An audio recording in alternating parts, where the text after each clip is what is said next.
क्या मोदी सरकार middle class से खुन्नस निकाल रही है? क्या मोदी सरकार टैक्स में दी हुई राहत मिडिल क्लास की जेब से इनडायरेक्टली वसूल रही है?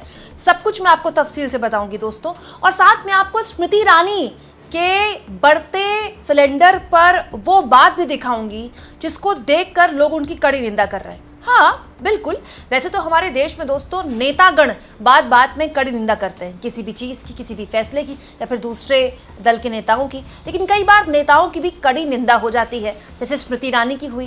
वैसे तो स्मृति ईरानी अमेठी में हार के बाद से कहाँ हैं और क्या उनकी पार्टी वाकई में उनको कोई बड़ी जिम्मेदारी नहीं देने वाली है?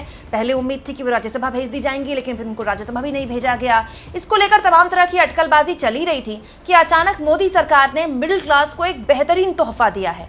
मोदी सरकार ने मिडिल क्लास को तोहफा देते हुए सिलेंडर की कीमतों में, जी हाँ दोस्तों, एलपीजी सिलेंडर की कीमत में सीधा 40 रुपए की बढ़ोतरी कर दी। यानी कि उज्ज्वला सिलेंडर से लेकर जो बाकी दूसरे सिलेंडर्स हैं उनमें भी सीधा 40 रुपए बढ़ा दिए गए। ये अपने आप में बहुत बड़ी बढ़ोतरी इसीलिए है दोस्तों क्योंकि अगर 5 लोगों का परिवार भी है तो महीने में एक सिलेंडर से काम नहीं चलता है। और दोस्तों ये जिन स्थितियों में हो रहा है मुझे आपको बताने की जरूरत नहीं है। महंगाई से आम आदमी की वैसे ही कमर टूटी हुई है। वो अलग बात है कि ना तो जनता को इससे कोई फर्क पड़ता है, ना ही नेता को इससे फर्क पड़ता है, लेकिन सोशल मीडिया के तहखाने में कहाँ कोई बात छुपती है दोस्तों। एक दौर हुआ करता था जब स्मृति ईरानी कुछ इस तरह से बढ़ते सिलेंडर को लेकर सड़क पर उतरा करती थी। आज भी लोग उनको उन्हीं सड़कों में ढूंढ रहे हैं कि क्या स्मृति ईरानी को आज बढ़ते सिलेंडर को लेकर परेशानी नहीं हो रही है। याद है ना आपको दोस्तों, जब 400 के पार सिलेंडर गया था, केवल 400 के पार, तब स्मृति ईरानी सिलेंडर को लेकर सड़क पर बैठ गई थी। आज भी जब सिलेंडर के दाम बढ़ते हैं तो लोग स्मृति ईरानी की यही तस्वीर शेयर करके उनको याद करते हैं। जैसे रोशन राय नाम की यूजर ने लिखा, जब सिलेंडर 400 रुपए था तो स्मृति ईरानी कुछ इस तरह से सड़कों पर बैठती थी और अब 850 हो गया तो स्मृति ईरानी की मुस्कुराती हुई तस्वीर। वहीं दोस्तों कृष्णकांत नाम के यूजर ने देखिए स्मृति ईरानी की क्या बात शेयर करती। स्मृति ईरानी बढ़ते सिलेंडर को लेकर जानती क्या लिख रही हैं? 50 रुपए बढ़ गए एलपीजी में और ये अपने आप को आम आदमी की सरकार कहते हैं। कितने शर्म की बात है, व्हाट अ शेम। अगर आपको ये मुगालता हो रहा है कि स्मृति ईरानी अपनी सरकार के खिलाफ बढ़ते सिलेंडर को लेकर हल्ला बोल रही हैं तो आप गलत है दोस्तों। कहाँ हमारे देश के नेता सत्ता में आने के बाद इतने कड़े शब्दों में किसी सरकार की, वो भी अपनी सरकार की निंदा करते हैं। स्मृति ईरानी का ये ज्ञान 2014 से पहले का है। 2011 में जब डॉक्टर मनमोहन सिंह की सरकार थी 50 रुपए तब भी बढ़े थे और तब 400 के आसपास सिलेंडर था, लेकिन स्मृति ईरानी इतनी नाराज थी इस 50 रुपए की बढ़ोतरी के बाद, जिसको लेकर उन्होंने कह दिया कि कितनी शर्म की बात है, ये लोग अपने आप को आम आदमी की सरकार कहते हैं और ये सीधे 50 रुपए बढ़ा देते हैं एलपीजी सिलेंडर में। और आज देखिए एलपीजी सिलेंडर 800 पार पहुंच गया है और 50 रुपए बढ़ाने के बाद तो और बढ़ गया है। लेकिन स्मृति ईरानी तो ढूंढने से नहीं मिल रही हैं, पता नहीं स्मृति ईरानी कहाँ है। चलिए, सड़क पर सिलेंडर लेकर बैठना मुश्किल हो जाता है क्योंकि अब आप विपक्ष की नेता नहीं है ना, सत्ता में रह चुकी हैं, केंद्र में मंत्री रह चुकी हैं, वो भी इतने बड़े बड़े मंत्रालयों में, एचआरडी मिनिस्ट्री रह चुकी हैं आप कपड़ा मंत्रालय संभाल चुकी हैं आप। इसके अलावा दोस्तों स्मृति ईरानी महिला बाल विकास मंत्रालय संभाल चुकी हैं। इतने ताकतवर मंत्रालय संभालने के बाद और राहुल गांधी को स्वयं एक दौर में चुनाव हराने के बाद और सीधे गांधी परिवार को चैलेंज देने वाली नेता कहाँ सिलेंडर लेकर सड़क पर बैठेंगी, वो भी 40 रुपए की बढ़ोतरी। और वैसे भी दोस्तों इन नेताओं के लिए 800 850 क्या ही होता है। लेकिन हाँ दोस्तों, अब सोशल मीडिया में स्मृति ईरानी के इस ट्वीट का जिक्र हुआ है तो मेरे मन में बार बार जब इस तरह के पुराने ट्वीट्स आते हैं ना तो कुछ नाम सामने आ जाते हैं। याद है ना आपको दोस्तों, अमिताभ बच्चन, जूही चावला, अक्षय कुमार, ये भी एक दौर हुआ करता था जब ये लोग कैसे मनमोहन सरकार पर हमला बोलते थे बढ़ती महंगाई को लेकर। जैसे जूही चावला का ये ऐतिहासिक ट्वीट तो हमेशा के लिए उनका नाम इतिहास में दर्ज करा चुका है दोस्तों। जूही चावला 2013 में बोला करती थी, थैंक गॉड अपुन के अंडरवेयर का नाम डॉलर है, रुपी होता तो बार बार गिरता रहता। रुपया उस वक्त भी गिर रहा था डॉलर के मुकाबले, लेकिन इतना नहीं गिर रहा था। रुपया 63 के आसपास था, लेकिन तब रुपए की गिरती कीमतों पर जूही चावला देखिए अंडरवेयर तक पहुंच गई थी। इस तरह के वाहियात ट्वीट्स वो किया करती थी, लेकिन अब पता नहीं जूही चावला कहाँ है। कुछ दिन पहले महाकुंभ में आस्था की डुबकी लगाती जरूर दिखी थी।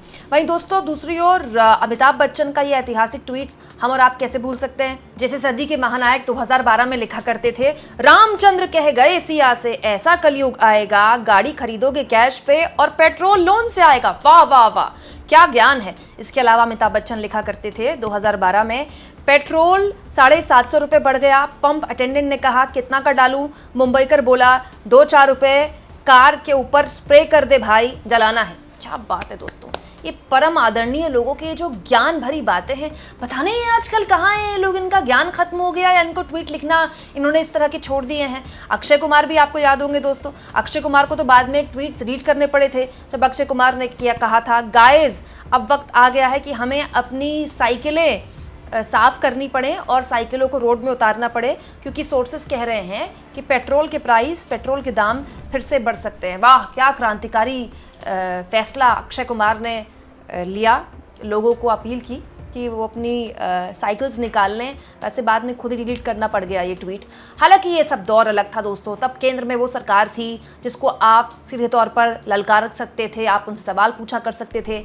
किसी के घर में ईडी या फिर सीबीआई पहुंचने का डर नहीं था, ना ही किसी को ये डर था कि मेरा बॉयकॉट हो सकता है। खैर दोस्तों, अब मुद्दे की बात करते हैं कि आखिर सरकार ने इतना बड़ा कदम तब क्यों उठाया जब वो अभी कुछ वक्त पहले ही अपने आप को मिडिल क्लास की सरकार दिखा रही थी। याद होगा आपको दोस्तों, दिल्ली इलेक्शंस के दौरान कुछ बड़े फैसले सरकार ने लिए थे दोस्तों। 15 लाख सालाना कमाने वाले करदाताओं को टैक्स में सीधा छूट दे दी थी सरकार ने। उस वक्त ये कहा गया था कि ये तो आम आदमी की सरकार है, ये तो मिडिल क्लास की सरकार है। लेकिन सच्चाई अब लोग ये पूछ रहे हैं कि ये जो आप एलपीजी पे दाम बढ़ा रहे हैं, क्या आप इनडायरेक्टली आपने खुद ने जो छूट दी थी मिडिल क्लास से, उससे इनडायरेक्टली वसूल रहे हैं। देखिए दोस्तों, मिडिल क्लास तो वैसे ही जीएसटी के फेयर में है। इस लेवल का जीएसटी इस देश में है कि पॉपकॉर्न और दही के पैकेट में तक एक आम आदमी जीएसटी दे रहा है। अगर एक गरीब आदमी टैक्स नहीं दे रहा है तो वो इनडायरेक्टली इतना टैक्स दे रहा है। हर सामान में कुछ ना कुछ टैक्स लगता है। ऊपर से आप मिडिल क्लास पर या लोअर मिडिल क्लास पर इतना गहरा बोझ डाल रहे हैं और सीधा एलपीजी सिलेंडर के दाम बढ़ाकर। यह अपने आप में लोगों के मन में सवाल पैदा कर रहा है कि क्या मिडिल क्लास की राहत सिर्फ हेडलाइन बनाने की थी, क्योंकि वो राहत तो 6 महीने के अंदर आफत बनकर टूटने को तैयार है। दोस्तों, जो नेता होता है ना, वो जनता के लिए लड़ता सुहाता है। अच्छा लगता है पब्लिक को जब वो अपने नेता को भिड़ते हुए देखती है, अपने मुद्दों के लिए सड़कों पर उतरते देखती है। इसीलिए स्मृति ईरानी जब अपने दौर में, जब वो विपक्ष की नेता थी, जब वो सड़क पर सिलेंडर लेकर आती थी तो लोग उनसे कनेक्ट करते थे। लेकिन अब जब से अमेठी में वो हारी हैं, तब से वो लगभग एक तरह से राजनीतिक पिक्चर से गायब हो गई है। कहाँ है वो, किसी को कुछ पता नहीं है। कुछ दिन पहले मैंने आपको एक खबर दिखाई थी जिसमें मैंने आपको बताया था कि अमेठी के लोग ढूंढ रहे हैं कि स्मृति ईरानी हार के बाद अमेठी झांकने तक नहीं आई है।